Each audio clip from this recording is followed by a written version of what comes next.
مگر اللہ تبارک و تعالیٰ اپنے بندے پر اتنا مہربان ہے کہ بندہ جب اپنا ہاتھ دھوتا ہے تو اللہ اس کے ہاتھوں کے گناہوں کو مٹا دیتا ہے. جب بندہ کلی کرتا ہے تو اللہ منہ کے اندر کے گناہوں کو ختم کر دیتا ہے. ناک میں پانی جب بندہ ڈالتا ہے تو اس کے ناک کے گناہ مٹا دیتا ہے. چہرہ دھوتا ہے تو اس کے چہرے کے گناہوں کو ختم کر دیتا ہے. سر کا مسح کرتا ہے تو اس کے سر کے گناہوں کو مٹا دیتا ہے. پاؤں دھوتا ہے تو اللہ تبارک و تعالیٰ اس کے پاؤں کے گناہوں کو ختم کر دیتا ہے. یعنی بندہ اپنا کام کرتا ہے اور رب تبارک و تعالیٰ اپنا کام کرتا ہے. بندہ اعضائے وضو کو پانی سے دھوتا ہے مگر اللہ رب العزت اس کے جسم کے گناہوں کو بارش رحمت سے دھو دیتا ہے. بندہ اعضائے وضو کے گرد و غبار کو پانی سے پاک کرتا ہے اور وہ پروردگار عالم اعضائے وضو کو گناہوں سے پاک کر کے اس میں چمک عطا فرماتا ہے. آپ سوچتے ہوں گے کہ گناہ جسم سے جھرتا ہے مگر دیکھنے میں تو نہیں آتا. پانی تو بالکل اسی طرح صاف ہوتا ہے، نظر آتا ہے اگر گناہ جھرتا. السلام علیکم ورحمۃ اللہ تعالی وبرکاتہ. حامدہ ونصلی ونصلی علی رسولہ الکریم. آج کا جو موضوع ہے وضو سے گناہ جھڑ جاتا ہے. یہ حدیث پاک سے ثابت ہے. آج ہم یہی جاننے والے ہیں ویڈیو میں کہ کس طرح وضو سے گناہ ہمارا بدن سے جھڑ جاتا ہے. حدیث پاک سے ہم ثابت کریں گے اور آپ لوگ بغور سماعت کریں اور جانیں کہ حدیث پاک میں کیا کیا آیا ہے. ان تمام چیزوں کو آج ہم اس ویڈیو میں بتانے والے ہیں. مشکات شریف کی حدیث پاک ہے. اللہ کے نبی صلی اللہ علیہ وسلم نے فرمایا جس شخص نے وضو کیا اور اچھی طرح وضو کیا، یہ لفظ ہے کہ اچھی طرح وضو کیا تو اس کے جسم سے تمام خطائیں جھڑ گئے یہاں تک کہ اس کے ناخنوں کے نیچے سے. اللہ اکبر. یہ حدیث پاک کا لفظ ہے کہ جب بندہ مومن اچھی طرح وضو کرے تو اس کے ناخن کے نیچے تک کی جو گناہ ہیں وہ جھڑ جاتے ہیں. تو وضو کرنے سے ہمارے گناہ جھڑتا ہے. تو جس طرح ہم وضو کرے اچھی طرح وضو کرے، سنت کے مطابق وضو کرے تاکہ ہمارے گناہ جھرے. مگر اللہ تبارک و تعالیٰ اپنے بندے پر اتنا مہربان ہے کہ بندہ جب اپنا ہاتھ دھوتا ہے تو اللہ اس کے ہاتھوں کے گناہوں کو مٹا دیتا ہے. جب بندہ کلی کرتا ہے تو اللہ منہ کے اندر کے گناہوں کو ختم کر دیتا ہے. ناک میں پانی جب بندہ ڈالتا ہے تو اس کے ناک کے گناہ مٹا دیتا ہے. چہرہ دھوتا ہے تو اس کے چہرے کے گناہوں کو ختم کر دیتا ہے. سر کا مسح کرتا ہے تو اس کے سر کے گناہوں کو مٹا دیتا ہے. پاؤں دھوتا ہے تو اللہ تبارک و تعالیٰ اس کے پاؤں کے گناہوں کو ختم کر دیتا ہے.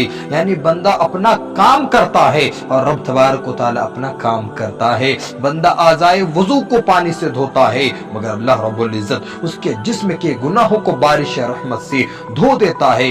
بندہ اعضائے وضو کے گرد و غبار کو پانی سے پاک کرتا ہے اور وہ پروردگار عالم اعضائے وضو کو گناہوں سے پاک کر کے اس میں چمک عطا فرماتا ہے.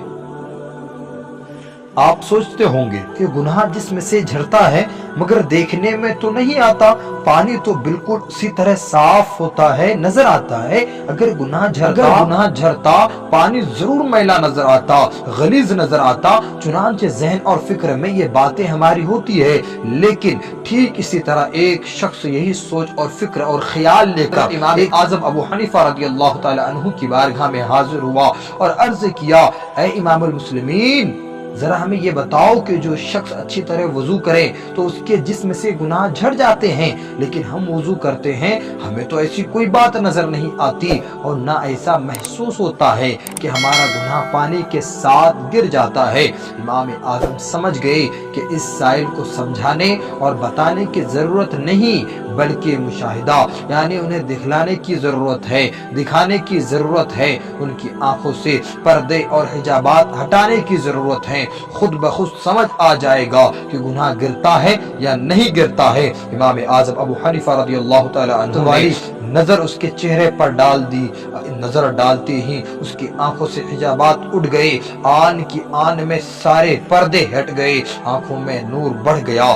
جو چیزیں نظر نہیں آتی تھی وہ بھی نظر آنے لگی. اے نماز کے لیے اذان دی گئی، اتنے میں ایک شخص آیا اور وضو کرنے میں مشغول ہو گیا۔ امام اعظم ابو حنیفہ فرماتے ہیں اے سائل ادھر آؤ، وہ شخص کو دیکھو وضو کر رہا ہے، اس کے اعضاء سے جو پانی استعمال کرنے کے بعد جو گر رہا ہے وہ پانی کیسا لگ رہا ہے؟ تو اس نے بغور دیکھا اور کہا اس کا پانی کیچڑ کے مانند نظر آ رہا ہے۔ پھر دوسرا شخص آیا اور وضو کرنے لگا، آپ نے فرمایا اس شخص کو بھی دیکھو کہ اس کے اعضاء سے پانی کیسے گر رہا ہے۔ سائل نے غور سے دیکھا اور کہا اس کا پانی مٹیالی کلر یعنی مٹی کے کلر کا نظر آ رہا ہے۔ پھر تیسرے کے پاس گئے اور فرمایا اس کو بھی دیکھ لو کہ اس کے اعضاء سے پانی کیسا گر رہا ہے۔ اس نے عرض کیا حضور اس کا پانی تو بالکل صاف اور شفاف نظر آ رہا ہے۔ چنانچہ آپ ان تینوں آدمی کو اپنی بارگاہ میں طلب کرتے ہیں اور ہر ایک سے فرماتے ہیں اے شخص تو نے کون سا گناہ کیا ہے؟ وہ شخص گھبرا گیا۔ کیوں نہ گھبرائے، یہ پوچھنے والا کوئی معمولی آدمی نہیں ہے، یہ پوچھنے والا کوئی عام آدمی نہیں ہے، بلکہ پوچھنے والا اللہ کا برگزیدہ بندہ ہے، پوچھنے والا فقیہ اعظم ہے، پوچھنے والا اپنے وقت کا ولی کامل ہے، پوچھنے والا امام المرسلین ہے، پوچھنے والا تینوں 5 وقت کی پختہ نماز پڑھنے والا ہے۔ تینوں نے سچ سچ بتا دیا۔ پہلے نے کہا حضور مجھ سے زنا کا گناہ ہو گیا تھا، دوسرے نے کہا حضور مجھ سے جھوٹ کا گناہ ہو گیا تھا، تیسرے نے کہا حضور ایک نماز پڑھ لیتا ہوں تو دوسری نماز کا انتظار کرتا ہوں۔ اب امام اعظم ابو حنیفہ نے ہر ایک کی وضاحت بیان کرتے ہوئے فرماتے ہیں کہ چونکہ زنا ایک گناہ کبیرہ ہے، اسی لیے اس کے جو پانی ٹپک رہا تھا وہ کیچڑ کے مانند کیچڑ کے شکل میں گر رہا تھا۔ جھوٹ زنا سے کم درجے کا گناہ ہے، اسی لیے مٹی کے صورت میں گر رہا تھا، اور تیسرا شخص گناہوں سے پاک تھا، اسی لیے پانی بھی پاک گر رہا تھا۔ تو یہ حدیث پاک جو اللہ کے نبی صلی اللہ علیہ وسلم نے فرمایا کہ جو اچھی طرح وضو کرے تو اس کے جسم سے اللہ تبارک و تعالی ان کے گناہوں کو مٹا دیتا ہے۔ تو یہ حدیث پاک امام اعظم ابو حنیفہ رضی اللہ تعالی عنہ نے اس شخص کو دکھلا دیا کہ حدیث پاک غلط نہیں ہے بلکہ صحیح ہے، اللہ تبارک و تعالی تمام گناہوں کو مٹا دیتے ہیں۔ شرط یہ ہے کہ آپ اچھی طرح وضو کریں۔ جب آپ اچھی طرح وضو کریں گے آپ کے جسم سے ہر ایک گناہ مٹ جائیں گے، ہر ایک خطا مٹ جائیں گے، اور صرف آپ کے جسم میں نیکیاں پھر ہوگی، آپ کے جسم میں گناہ باقی نہیں رہے گی اگر آپ اچھی طرح وضو کریں گے۔